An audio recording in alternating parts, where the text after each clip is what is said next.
波兰、波罗的海三国已经成为普京的下一个目标。战争的风终究还是吹到了东欧。根据波兰的说法，如果乌俄没能达成和平协议，北约内部又出现分歧的话，最快于2025年年底或2026年年初，俄罗斯就会进攻波罗的海。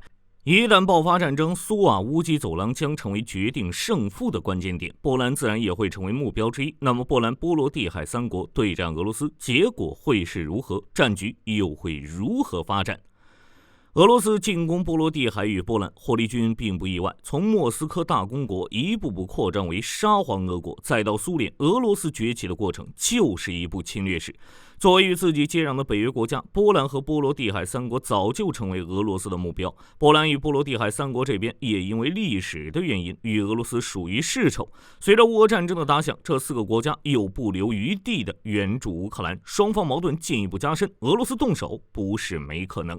不过，就结果来看，俄罗斯不可能完成自己的目标，即使不借助北约的力量，波兰与波罗的海三国也足以应对俄罗斯。面对俄罗斯可能的入侵，波兰与波罗的海三国早已做好准备，原因也简单，有仇。波兰这边更是苦大仇深，这一点估计大家也都知道。在数百年前，波兰被3次瓜分，每次都有俄罗斯的身影。1772年，俄国联合普鲁士、奥地利签订了瓜分波兰的条约，波兰失去了35%的领土以及超过400万的人口。1793年，俄国普鲁士再次签订瓜分协议，波兰领土与人口再一次被削减，成为俄国的傀儡国。1795年，俄国普鲁士和奥地利完成了对波兰的第3次瓜分，土地全部被分完，波兰不复存在。拿破仑崛起之后，波兰久违地享受了一下什么叫做自由，但最终还是没跑掉。直到一战期间，俄国爆发革命，无法顾及波兰等地，因此在1918年，苏联宣布废除了瓜分波兰的一切条约，波兰顺利复国。在二战期间，苏联的老毛病又犯了，明明与波兰签订了互不侵犯条约，却还是与德国一起瓜分波兰，并在1940年主导了卡廷事件。虽然在二战之后，波兰被纳入苏联掌控的东欧阵营，成为华约成员国，但二者属于表面兄弟，波兰人民对莫斯科的警惕一直存在。于是，在苏联拉垮之后，波兰便毫不犹豫地脱离苏联，向西欧国家靠拢，成为对抗俄罗斯的最前线。苏俄战争爆发之后，波兰大举提升军费，购买装备，现在更是全民皆兵。波罗的海三国也是如此，其原本属于瑞典，俄国崛起之后，为了抢夺波罗的海出海口，与瑞典爆发战争，波罗的海三国被俄国收入囊中。与波兰一样，在1917年的革命中，波罗的海三国选择独立。二战期间，波罗的海三国再次被入侵，成为苏联的一部分。不过，这3个国家拥有自己的主体民族和文化，很难融入俄国。于是，斯大林搞了一波骚操作，将当地10%的人口送到西伯利亚挖土豆。当然，这些人去了就回不来了。为了控制波罗的海三国，苏联向该地区迁入大量俄罗斯人，改变当地的民族结构。在如今波罗的海三国看来，这种行为就是殖民。重点是在加入苏联之前，波罗的海三国的人民生活水平和丹麦、瑞士相差无几，但加入苏联之后，工厂设备、粮食和牲口等物资都被苏联拿走了，生活水平不断下降。于是波罗的海三国的人民对苏联极为不满。在1990年，苏联击中南返，波罗的海三国直接独立。也正是因为历史上的种种原因，波兰与波罗的海三国对俄罗斯极为警惕。克里米亚危机与乌俄战争爆发，也佐证了俄罗斯贼心不死的事实。为此，波兰已经积极备战。如果单看战力，波兰、波罗的海三国对战俄罗斯，其实就是波兰单挑俄罗斯。波罗的海三国主要依靠北约，自身战力偏弱。比如人口，自1990年以来，波罗的海沿岸人口一直在下降，苏联时期迁过来的俄罗斯人回流，其余人也跑到西欧和中欧。截止2025年，立陶宛人口为283万，拉脱维亚185万，爱沙尼亚131万。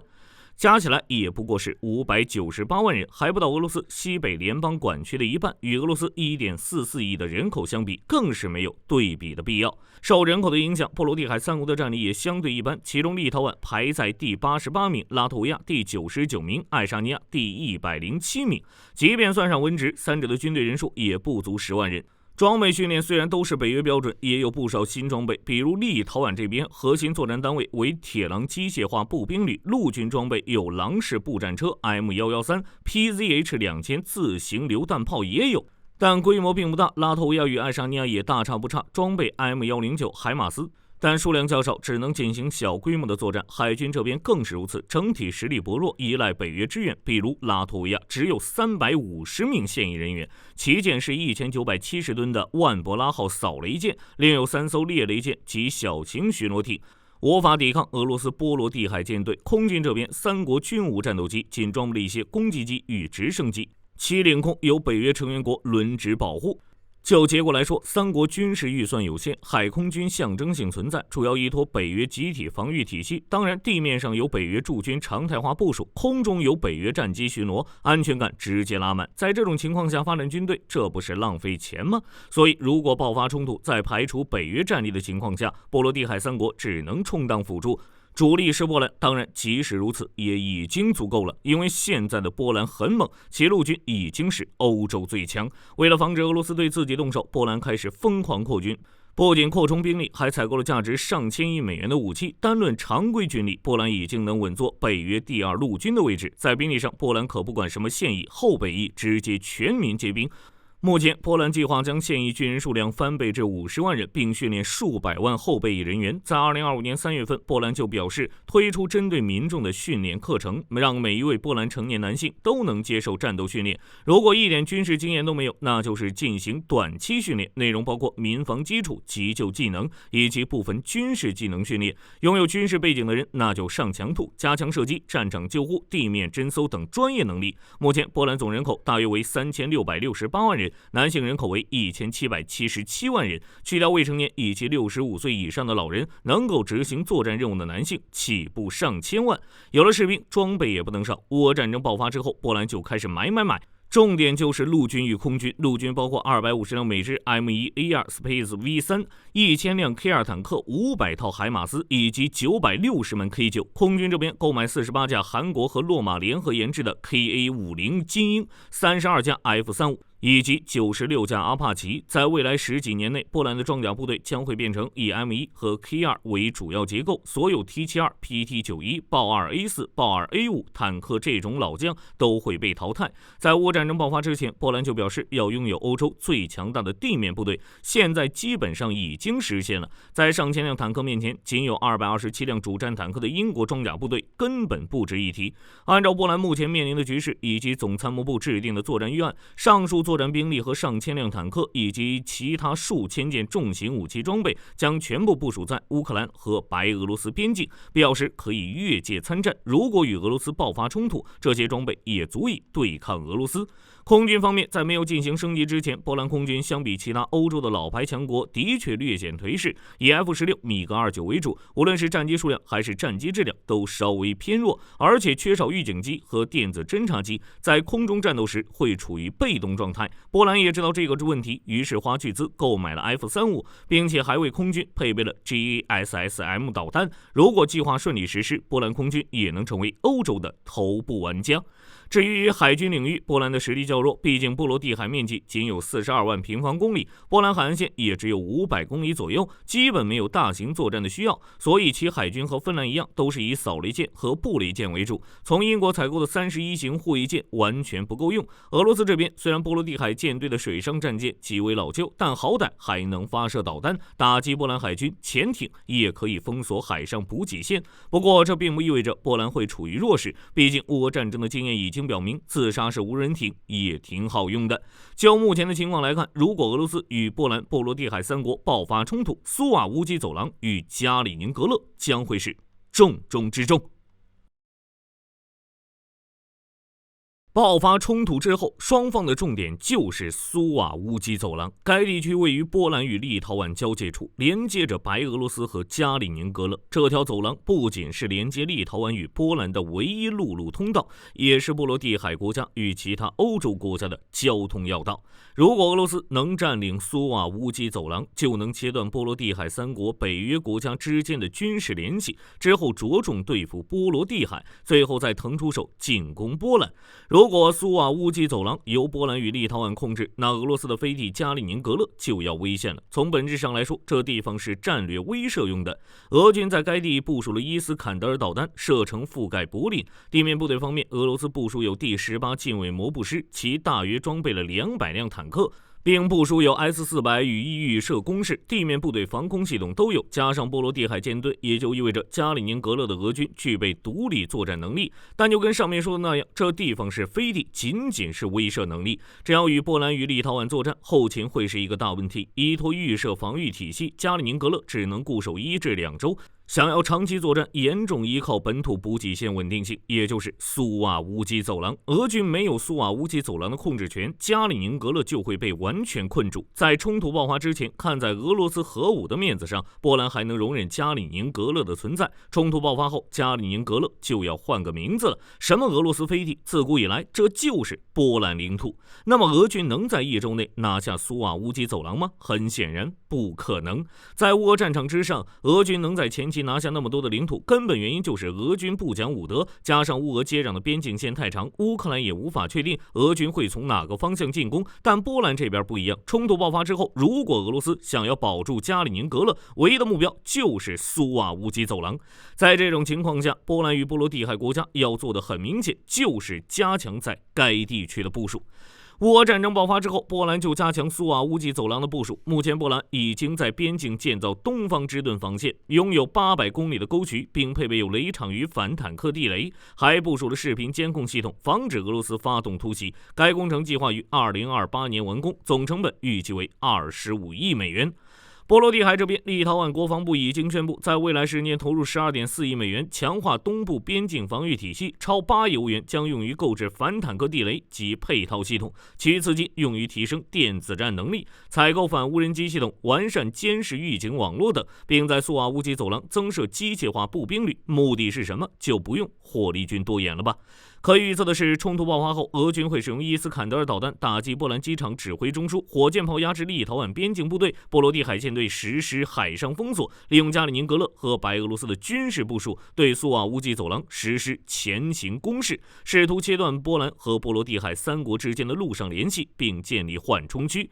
就目前来看，波兰的防空能力并不弱。爱国者、陆基、宙斯盾都有，在东部边境地区还部署有4套美制浮空气预警雷达，地面防空也不少，但尚未实现完全数据链整合，而且防空这东西本来就达不到100%拦截，这会造成一定的损失，随之而来的就是波兰的反击。如果东方之盾防线已经构建完成，俄军就无法在苏瓦乌基走廊附近快速机动。立陶宛与波兰部署在边境附近的部队，则立刻抵挡俄军进攻，并进攻加里宁格勒。至于俄罗斯所想的海上封锁，可能性基本为零。波兰海军的实力虽然比较薄弱，但弱的只是海上进攻能力，其反舰能力并不弱。现役舰艇装备有鱼叉 RBS-15， 可以保证在200公里范围内精准打击波罗的海舰队。岸基防御系统则包括了 NSM 与 RBS-15， 所有反舰平台已接入北约海上指挥网络，通过与盟军侦察卫星 P8A 反潜机进行实时数据共享。陆地突袭失败，海上封锁无法达成，那么双方就会进入消耗战。在这种情况下，地面战争属于波兰占优，波兰装备现代化，兵力也不缺，而俄罗斯经过乌俄战争的消耗，剩余的坦克与装甲车已经所剩不多。至于最关键的空中作战，就看时间了。如果双方爆发冲突时，波兰的 F-35还没有交付，那么仅靠波兰现役空军力量，恐怕无法满足作战需求。大致情况或许会与当前的乌克兰一样，没有制空权。当然，俄罗斯也一样，乌克兰空军与现役防空力量都能保证俄空天军无法获取制空权，波兰自然也能做到。在2025年的全球火力排行榜上，乌克兰与波兰的排名相差无几。如果波兰已经拥有 F-35，那就是波兰拥有控制权，俄军的地面部队恐怕会更加难受。在无法控制苏瓦乌基走廊的情况之下，加里宁格勒就会变成俄军的弱点。对于波兰而言，只需要围点打援，就能最大程度的削弱俄军有生力量。如果俄罗斯选择放弃，那就更好了。波兰之前宣称，如果俄罗斯进攻北约东翼，将立即打击圣彼得堡，并且在2024年12月，波兰就表示要采购800枚射程900公里的导弹，拿下加里宁格勒之后，波兰就可以选择打击圣彼得堡。飞地丢失，本土遇袭，俄罗斯内部的反战情绪会达到一个顶点，能否持续作战还不好说。可以说，在和平时期，加里宁格勒是俄罗斯插入北约的一颗钉子，时刻威胁欧洲。但处于常规战争，且俄罗斯无法保证苏瓦乌吉走廊的控制权，加里宁格勒就是俄罗斯最大的弱点。这种情况，俄罗斯自己也明白，所以进攻波罗的海三国、解放加里宁格勒只是时间问题。